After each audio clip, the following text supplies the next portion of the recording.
Welcome to Luca and Miguel. Enjoy the video. You start by preparing the essentials. Install OneDrive and grant files and notifications permissions so sync can run. Sign in with your personal, work, or school account and complete any two-step verification. This links the app to your identity. Once done, pick a local folder for OneDrive. Choose a drive with enough free space and a clear naming convention. You want predictable paths.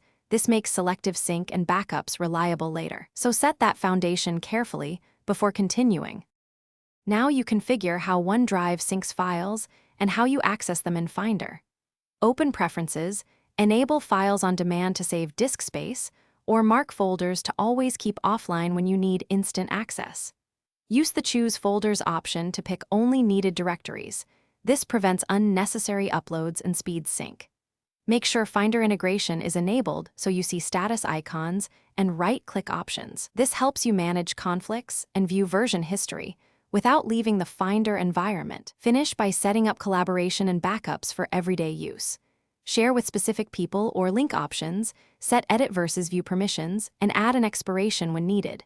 That protects sensitive data. Turn on desktop, documents, and pictures backup to capture critical files automatically. If something goes wrong, check the OneDrive menu icon for errors, then restart the app, confirm full disk access and files permission, and relink your account if necessary. These steps resolve most sync errors quickly. Thanks for watching and please subscribe. It's the best investment you'll ever make.